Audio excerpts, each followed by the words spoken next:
1. The gods invited Buddha to preach the Dharma. Question: Everyone knows that because of compassion, the Buddha appeared in the world to save sentient beings. Since that was the case, then after he attained enlightenment, he should have immediately gone to preach the Dharma to save sentient beings. Why did he initially intend to enter nirvana, then have to wait for the heavenly palaces to invite him? Now he is following the wishes of the gods and going to propagate. I would like to ask, is that contrary to his original wish or ambition when he was born?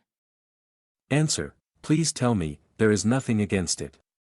Reading the history of the Buddha, we all know that after attaining enlightenment under the Bodhi tree, of course, at first he intended to enter nirvana. The reason why? Because, the truth that he had just realized, it was too sublime. Meanwhile, sentient beings' abilities are too shallow, so it is difficult to comprehend. Therefore, at first, the Buddha had the intention of entering nirvana. This, if we look closely, we find very reasonable. It is reasonable in that what the Buddha wanted to show to sentient beings is so transcendent, beyond ordinary human intelligence. If you say it out loud, they probably will understand. Not only do they not understand, but they also provoke and oppose it, which is an extremely harmful thing.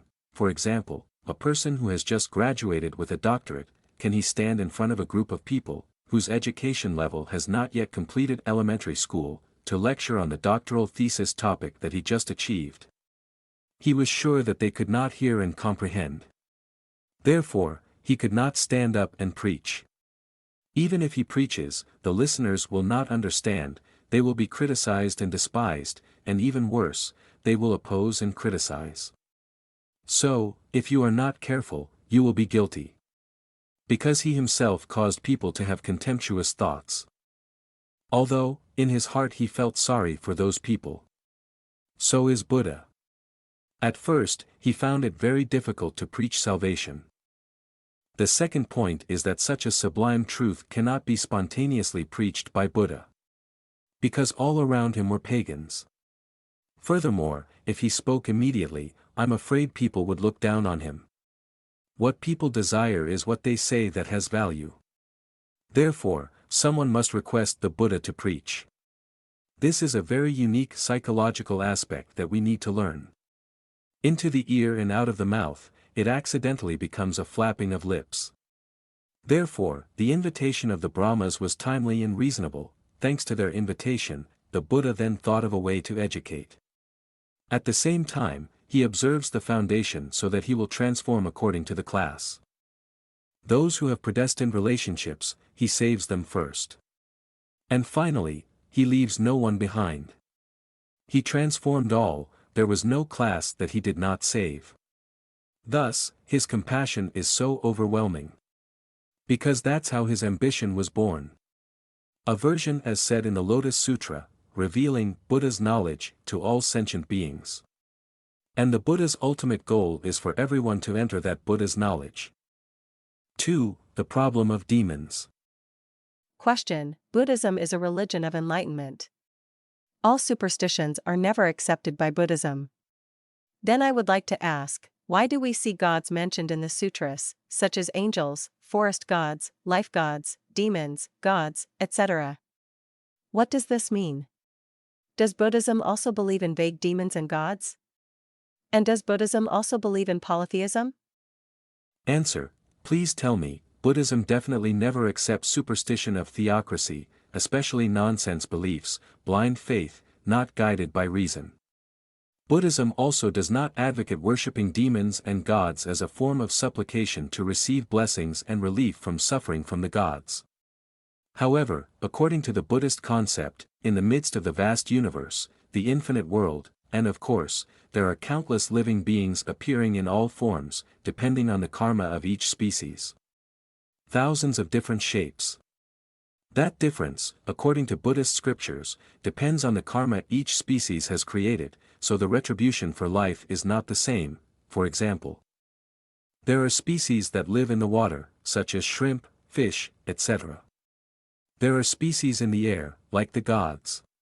There are species that live on land, like humans and other animals and plants. Thus, demons and gods are also a type of living beings like countless other living beings.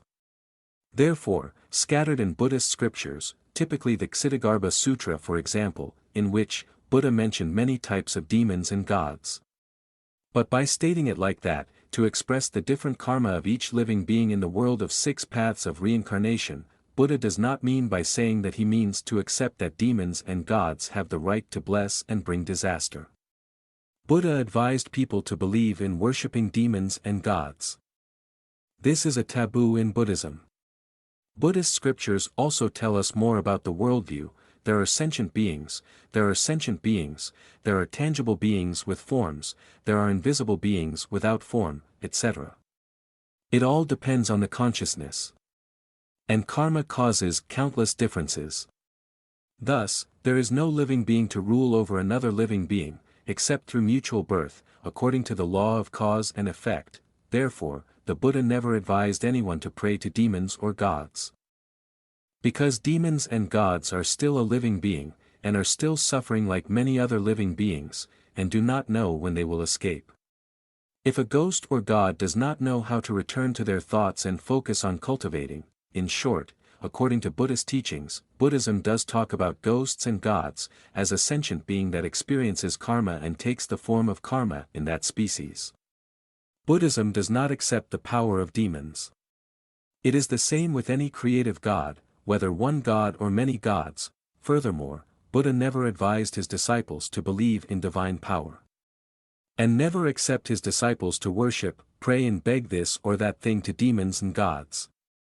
If you are a disciple of Buddha and have taken refuge in Buddhism, then among the 3 things to take refuge in, there is one thing that Buddha forbids: not taking refuge with gods, demons, or animals. Even like gods, Buddhists cannot rely on them. The reason why? Please tell me. Because the gods are still a living being. To be more specific, they are equal to me, because we and they are both disciples of the Buddha. Of course we are brothers. It's just that they are better than us in receiving blessings, but there is one thing they lose to us: they do not encounter Buddha Dharma to practice. Once they have enjoyed all the blessings, they must return to the human world to begin cultivating again. So, in the end, we still don't know who is better than who. Having said that, to see that the gods are one step above our blessings, yet the Buddha also forbids Buddhists from relying on them, what should they do with the ghosts and gods who are less blessed than the gods? But why do we trust and take refuge with them? Believing like that will only bring more harm to us, because we have gone against the Buddha's teachings of cause and effect, and entrusted our identity to some vague, ambiguous place.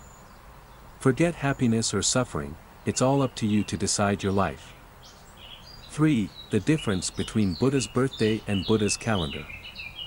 Question: what is the difference between Buddha's calendar and Buddha's birthday? Answer: these 2 nouns are very different. Buddhist calendar means Buddha entered nirvana. Saying Buddha's birthday refers to Buddha's birth. Based on history, from the time the Buddha was born until the Buddha passed away, it was 80 years, meaning the Buddha lived to be 80 years old. Therefore, there is a difference between the Buddha's birthday and the Buddhist calendar. When talking about Buddha's birthday, people calculate the time from Buddha's birth until now, 2024, as 2,648 years. Why is there this number 2,648? Because Buddha was born 624 years before the Western calendar. According to the first course of General Buddhist Studies, the second article is about the brief history of Buddha Shakyamuni. Compiled by the late Venerable Thich Tien Hoa. This year according to the Western calendar is 2024. Add this number 2024 to 624, resulting in 2648. As for the Buddhist calendar, people take the number 624, before the Western calendar, and subtract 80 years of Buddha's life, resulting in the remaining year is 544 years, then add the number 544 to 2024 to get 2568. So based on this year, which is 2024, the Buddhist calendar is 2,568 years.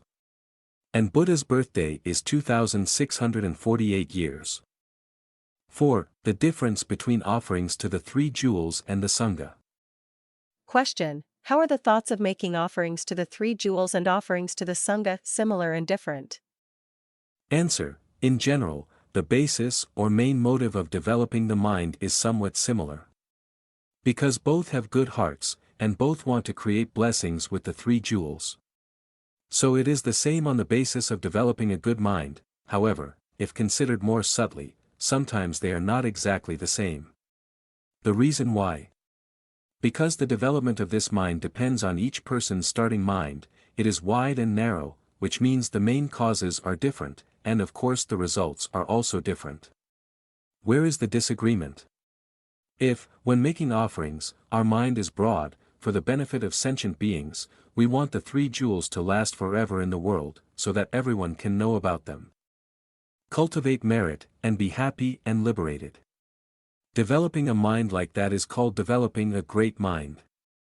And when the results come, the blessings are also vast. On the contrary, if when making offerings we only wish for Buddhas and Bodhisattvas to bless ourselves, or for our family to have peace. At the same time, you can buy and sell expensive goods, have a rich house, have successful children, and have everything go smoothly as you wish. People who make offerings like this are called narrow-minded, plus they have greed. I want to be too selfish, thinking only of myself and my family. Due to that small and selfish mindset, the resulting blessings are also very small. That is the subtle difference in the individual when making offerings. That is to say, the same and different in the mind, as well as the same and different in the goal achieved. If we consider the form, then between making offerings to the three jewels and making offerings to the Sangha is very different. How different? Please tell me. The three jewels include Buddha, Dharma and Sangha. What is offering to Buddha? Regarding Buddha, although the Buddha is no longer alive, to commemorate the great merit that the Buddha has taught and transformed living beings, people sculpt or carve images to worship. Therefore, Buddhists who dedicate their minds to supporting pure wealth, to invite Buddha statues to worship in temples, or to pay money to invite Buddha statues to worship at home, etc., are all called offerings to Buddha treasures. What is offering to Dharma jewels? Because we want Buddha's true teachings to be widely spread in the world, Buddhists pool together money to print sutras, distribute them, and let everyone recite them, understand them, and practice. That's called Buddhism. Mighty blessings and offerings to the Dharma jewels. What is offering to the Sangha? If Buddha and Dharma already exist but there are no monks and nuns, true practitioners, to propagate and preach Buddha's teachings on behalf of Buddha, then lay Buddhists will not be able to understand and apply it. To lead a religious life. Therefore, Buddhists need to cultivate their means by making the four offerings: clothes, throne bed, food and medicine, so that monks and nuns have a little more means to practice, as well as to propagate. Chemistry. That is called making offerings to the Sangha. In short, this is an offering to the worldly abbot of the three jewels. As for offerings to the Sangha, only within a small and narrow scope. This is a Buddhist who follows the filial example of the Venerable Maudgalyana, making offerings to the monks to pray for the salvation of his mother. This monk ceremony is performed by pagodas on the full moon day of the 7th lunar month every year, after the monks and nuns perform the tu-tu ceremony. From there, this traditional Tre Sang ceremony arose. For that reason, Buddhists, whenever a relative dies in their family, usually up to 49 days of mutual worship, they often hold a ceremony for the Sangha in the temple or at home, usually at home. Organization of monks at pagodas more often, because it has many conveniences, to pray for the salvation of the deceased. Thus, in this ceremony, the offerings that Buddhists offer, only monks and nuns currently have the right to enjoy. To be clear, these assets are the personal property of those present at the Sangha ceremony. This has nothing to do with the offerings to the three jewels as mentioned above. The above portion is a common portion, and monks from all directions have the right to enjoy it. This part is personal to each person. Although the three jewels include offerings to monks, this is also the common property of the three jewels, and monks and nuns do not have the right to use those assets for themselves, except for Buddhists who support them privately. That is the difference between making offerings to the three jewels and making offerings to the Sangha, roughly like that. 5. When did the monk take the surname like? Question: all Buddhist monks, regardless of gender, take the surname Tik. Please tell us if this tradition is only in Vietnam or is it also applied in some other countries. In addition, please also tell us, what is the origin of this tradition and from what period in history? Answer: regarding the first question, please answer through two aspects. Firstly, in general, in principle, not only Vietnamese Buddhist monks, but all Buddhist monks all over the world have the same surname Tik. Because Buddha's name is Tik. These people are known as the firstborn children of the Dharma, as the eldest son of the historical lineage, the son of the conqueror. It is natural that they should take the surname Tik. In general, this is the case in principle. Second, if considered separately, there is a difference. Because taking the surname like is not a general rule that applies to everyone. This issue depends on each person's characteristics and preferences. Not everyone calls themselves Tik, at least in terms of address and on documents. As for Vietnamese Buddhist monks, there are many who, from the time they became monks until they passed away, never used the word Tik. Not only that, some people even put their names on the scriptures they wrote and translated. In the case of the late Venerable Han Tru, he often named Samama Lufuk Bin. There are many other flavors. Just giving an example. There are many people who only use the Dharma name or Dharma name that their ancestors gave them, or take some pen name, etc., but they do not call themselves Tik. Sometimes people like to play with words or sarcasm. They say Tik Du La, for example. Reading the history of Vietnamese Buddhism, we see records of highly virtuous monks in ancient times, most of whom never let them like their Dharma names or Dharma names. Like Van Han, then let it be Van Han, and the two words Zen master are called him by people, because he practiced Zen and realized the principles of Zen, so people called him Zen master. Just like that. As for other countries, as far as we know through some books and newspapers, we have never seen them put the word Tik, Sakya. Except for Chinese and Taiwanese Buddhism. Nowadays there are some people with the surname Tik. But most of the time we see them putting the two words wizard at the beginning. Like Dharma Master Tin Kong, for example, regarding the second question, why and when to take the surname like. Please answer, regarding this issue, in the Sino-Vietnamese Buddhist dictionary, it is clearly stated as follows: when Buddhism first spread to China, monks were also called by their secular surnames, or took the surname Truck, or take the master's last name, like Mr. Chi Don's last name is Quan, because the master is Mr. Chi Kim, so take the last name Chi. Mr. Bok Dao Du's family name was Feng. He studied with Mr. Bok T. Lumat De. So he took the family name Bok. Only then did Daoan, a high-ranking Chinese monk of the Eastern Jin dynasty, 312 to 385, in the 4th century BC, begin to say, Buddha's last name was Shakyamuni, now those who have become monks should follow Buddha's last name. That means they like. Later, when the Aham Sutra was brought back, the sutra also said the same thing. Therefore, everyone in the world followed. In the book DCU Luke 22, it is written, monks from the Wei Jin period took the last name of their teacher. Mr. Daoan honored Shakyamuni Buddha and took the word Tik as his last name. Later I saw Ham say, for rivers merge into the tank, there is no longer a name for the river. For families of monks, all from the Tik family. From then on, it became a fixed rule, and monks began to take the surname Tik. 6. The difference between the 4 elements and the 7 elements. Question: what is the difference in meaning between the 4 elements and the 7 elements? Answer: of course there is a difference between the 4 elements and the 7 elements. The 4 elements are said according to the classics of Theravada Buddhism, Hinayana, their meaning is limited. Speaking of 7 great elements is speaking according to the developed Buddhist system, Mahayana. Its meaning is broader. The 4 elements include earth, water, wind, fire. These 4 elements combined create just one object. Soil is a hard substance, that is, it is in a solid state. Water is a slippery substance, meaning it is liquid. Wind is a dynamic substance, that is, in vapor form, transformation. Fire is a hot substance, that is, it is warm. One more element should have been added, which is the emptiness element. Because any object needs holes to breathe in order to survive.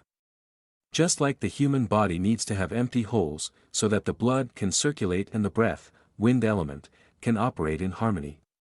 Thanks to that, people can live. This, science has proven to us very clearly through microscopes. Speaking of the 7 elements, in addition to the 4 elements, earth, water, wind, fire, people also add 3 more elements, which are the empty element, the building element and the consciousness element. As for the great knowledge and great consciousness, their meanings also have different widths and narrows. The enlightenment element is also understanding, but at a lower level than the consciousness element. Like animals, they belong to the lower class of animals, and their level of cognitive understanding is much lower than that of humans. Therefore, they only have the element of view, not the element of consciousness. Only humans have all 7 elements. 7. What is the true meaning of releasing living beings? Question: On major Buddhist holidays such as Buddha's birthday and Vu Lan, I often see some Buddhists buying birds or pigeons to release animals. But they didn't buy it and immediately released it, but instead took it to the temple to lock it up, waiting for the monks to perform a ceremony before releasing it. Sometimes the teacher is busy and cannot perform the ceremony right away, so he has to lock them in a cage, sometimes overnight until the next morning, waiting until the teacher is free to perform the ceremony, or sometimes he has to wait until the official ceremony time. This is the case, like Buddha's birthday, to release animals. I would like to ask, is releasing living beings like that in accordance with the meaning of releasing living beings? And does the person who buys things to release animals like that have much merit? Answer: If we look closely at this, we see that it is not quite consistent with the meaning of liberating living beings. In fact, the true meaning of releasing animals is that after purchasing the animal, you must release it immediately. What is the motive for releasing animals? Is it all due to compassion? Out of compassion, you should pity an animal that is suffering and screaming for help. Because we love them and cannot bear to see them die painfully, Buddhists are moved with compassion and spend money to buy them. But after buying them, you must immediately release them so they can be free and comfortable, the ancients said, every day in prison, forever on bail. Meaning, one day locked in prison is equal to 1,000 years living freely outside. Like that, it is true to the meaning of releasing living beings. And that way, we will truly be blessed, and truly demonstrate the compassion taught by the Buddha. On the contrary, this is not the case. Once purchased, you must bring it to the temple and wait for the priest to perform a ceremony before releasing it. When the teacher was busy and didn't pay attention, the unfortunate animals had to scream, jostle and kick each other in the cage, which was really painful.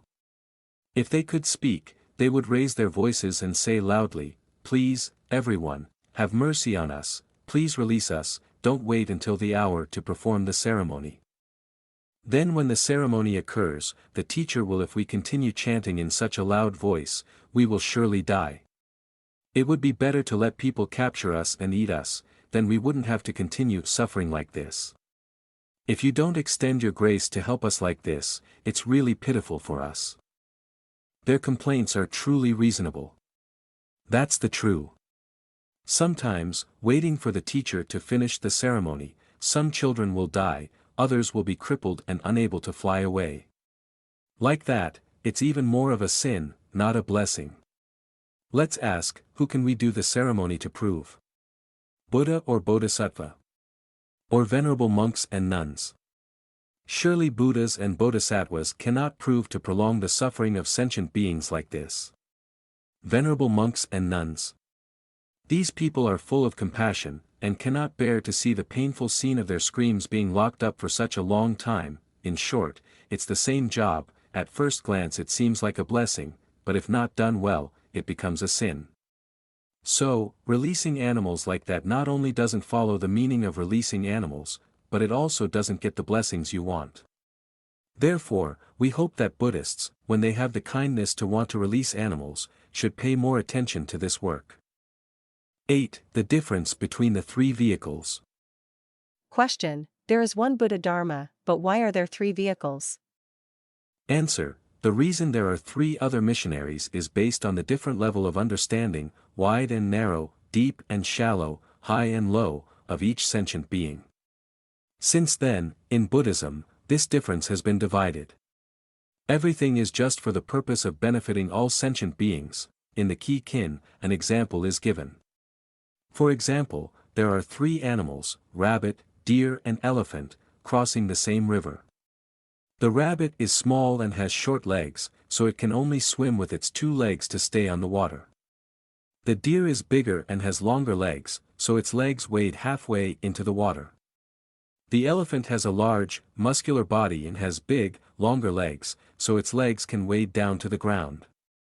The rabbit is a metaphor for the Shravaka vehicle. Tu Thua. Tan Van, because of his poor intelligence and narrow mind, is likened to a rabbit, both small and short-legged, only able to swim on the surface of the water. The deer is a metaphor for the Pratyabuddhata vehicle. Middle vehicle. Because the wisdom of the Pratyabuddhatas is higher and wider than the Tan Van, it is likened to a deer, because the deer is larger and has longer legs than the rabbit. The elephant is a metaphor for the Bodhisattva vehicle, Mahayana. Because the wisdom perceived in the dharmas of Bodhisattvas is superior to that of the two vehicles, Sravakas, and Tyakabuddhas, it is likened to an elephant. Because the elephant's body is both big and stout, and has additional their legs are big and long, so they wade deeper than the other two. Through this example we see that there is only one river, that is, there is only one Buddha Dharma, and there are three animals. The three beasts are typical, representing the differences of the three vehicles. Because of that difference, Buddhism is temporarily divided into three vehicles. In fact, there is only one vehicle, the Buddha vehicle, as clearly stated in the Lotus Sutra. 9. Is reciting Buddha's name and praying for rebirth selfish? Question: Some people say that those who practice Pure Land chant Buddha's name and pray to be reborn in the Pure Land, those people are really selfish, only thinking about their own benefits, regardless of their relatives or friends, in general. Is everyone in this Saha world, no matter who suffers, as long as they are happy, that's all? I would like to ask, is it reasonable for someone to say that? Answer: If you say whether it is reasonable or not, in my opinion, it is only reasonable at a certain stage, and cannot be said to be completely reasonable.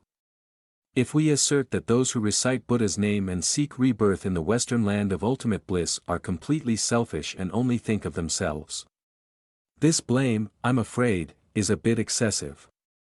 Why? Because the original vow of those who recite Buddha's name to seek rebirth in the West, they do not pray to the Pure Land and then enjoy the pleasures there, but their wish is only to go there to continue practicing for a while, until when they are completely enlightened and become Buddhas, they will return to this Saha world to save sentient beings. So, clearly they are not ungrateful people. It's just that out of compassion for everyone, they don't want to drown together when they don't know how to swim, but dare to jump into the water to save people. They don't want to risk such an adventure.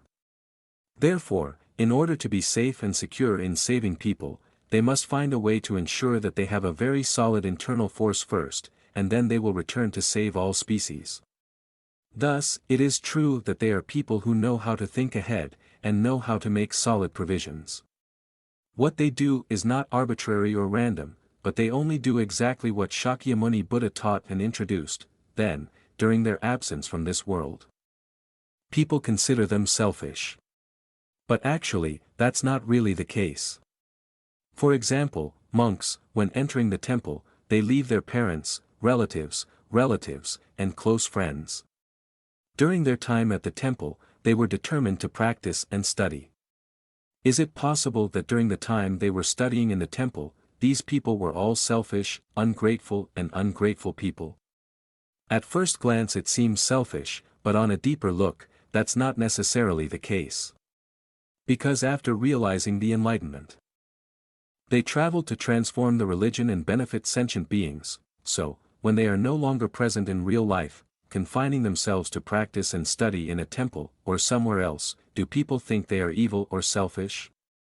But this is the time when they prepare their belongings and prepare themselves to be thoughtful and mature, so that in the future they can go out and preach the Dharma to benefit sentient beings. So, can we quickly blame them for being selfish? If you're so quick to blame, it's a bit too much. If not, it's too vague and shallow. One more example. For example, there is a student in our country, Vietnam. He heard the introduction of a very talented university professor. He said that in the US there is a university, specializing in training capable people. Majoring in electronic engineering, this is a field that he finds very suitable for his abilities. After hearing that professor's introduction, he was determined to go to America by all means to study. His wish is that after he finishes studying the program taught by that university, he will return to Vietnam to devote himself to work and service, to help his people. So, the fact that the student went to America to study abroad, and had such a wish, asks the question, is that student selfish or not? Is it possible that during the time he was absent from his hometown to study abroad in a foreign country, could we accuse that student of being selfish, thinking only of himself? What would you think about the person who accused that student like that? Likewise, the reason why today, people know about the method of reciting the Buddha's name to pray for rebirth in the world of ultimate bliss, is because of the introduction by Buddha Shakyamuni. Like the other student, the reason he knew about the university in America was thanks to the professor's introduction. And when he finished listening, it was not natural for that student to go to America to study. He must meet the requirements of an American university. Because here there are many favorable conditions and conveniences for his cultivation and learning.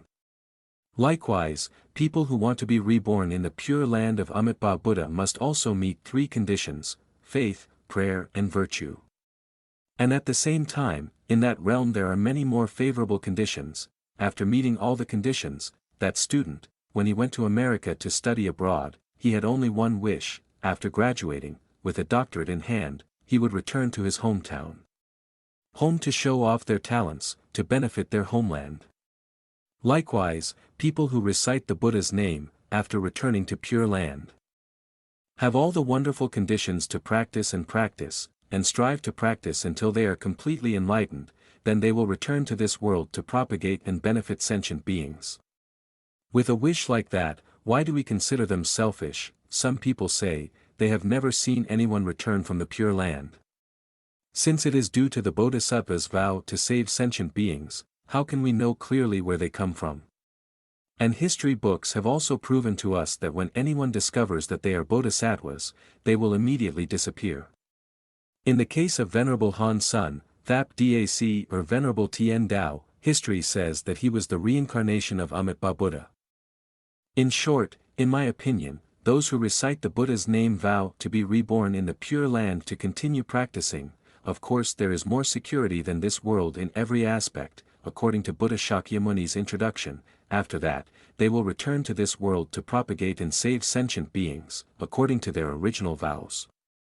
Thus, on the outside it seems selfish, but on the inside, that is, the heart, there is nothing selfish at all. Because that vow is only aimed at sentient beings, of course it is in accordance with the Buddha's original wish, unless, those who only wish for themselves to reach the Pure Land, do not make a great vow to return to Samadhi in order to save sentient beings. People like that are to blame for being too selfish, only thinking about their own benefits and not caring for anyone else. Thus, it is contrary to the compassion taught by Buddha. People like that should be blamed. On the contrary, we should not rush to blame. 10. Meaning of Vu Lan and Tu Tu. Question: What is the meaning of Vu Lan Bon? And why is the full moon day of the 7th month also called Tu Tu holiday? So what is the meaning of the two words, Tu Tu? Answer: Vu Lan Tub, transliterated from the Sanskrit word Yulambana, action. Also known as O Lam Ba Noa. Translated as mysterious island, it means extreme suffering. In the book Huin Ang Am Nia 13, there is an explanation as follows: Vu Lan Tub is a wrong statement. Correctly speaking, it is O Lam Ba Noa, translated as Dao Huin. According to the law of Tay Truck country, on the monk's Tu day, people buy food, place sacred altars, and make offerings to Buddha and Sangha to save the suffering of the deceased hanging upside down, Dao Xian. In the past, it was said that it was a pot to store food, but that was wrong. Vu Lan Bon Sutra Tong Mat says, Vu Lan is the word of Te Vuk. Meaning Dao Xian, tub is the sound of Dong Ha, and is still a healing tool. If we follow local parlance, it should be said to save Huin Bo Island. In the book Vu Lan Bon Tan Kai, the upper volume of Nguyen Chiu, he refuted, according to Dharma Sutra Am Nia, in Pham, O Lam Ba Noa translates as mystical island. Now considering O Lan, it means Vu Lan, Ba Noa is a pot. So all three words are Sanskrit. But the sound has a wrong alignment. That is the meaning of the three words Vu Lan Tub. And what is Tu? Self-esteem is a Buddhist term. The Sanskrit word is pravarana, bat tik ba, the old translation is Tu, the new translation is arbitrary. This ceremony takes place on the last day of the 3 months of summer retreat. According to the pre-retreat law is July 16th, post-retreat is August 16th, on that day everyone points out their own sins. Committed a crime in front of other bhikkhus, and repented himself, so it is called Tuesday. Also called arbitrary, because it depends on the will of others to point out the mistakes you make, so it is called arbitrary. Sino-Vietnamese Buddhist Dictionary page 1447, that is, we quote the original text in the Sino-Vietnamese Buddhist Dictionary, to explain the meaning of the two words Tu. Here, we would also like to clarify the meaning of this important ceremony. This is a ceremony in which monks and nuns, after 3 months of retreat, must spontaneously repent in front of the crowd if they have made any mistakes. Or if the public sees, hears, or suspects that someone has committed a sin, they can instruct that person to repent. Indeed, this is a highly self-aware spirit of Buddhism. Normally, everyone covers up their mistakes, few people dare to expose their mistakes to others. That's why there's a saying, hide the bad, show off the good. On the contrary, here the monks and nuns do not reveal their wrongs in front of everyone because of personal pride. Because of their sincerity in pointing out each other's faults in the spirit of peace and mutual respect, all Buddhas in the 10 directions rejoice. Therefore, this day is also called the Day of Buddha's Joy. Thank you for spending your valuable time on my channel journey to enlightenment. Wishing you a very peaceful and happy day. Don't forget to click like and subscribe to my support channel. See you in the next video.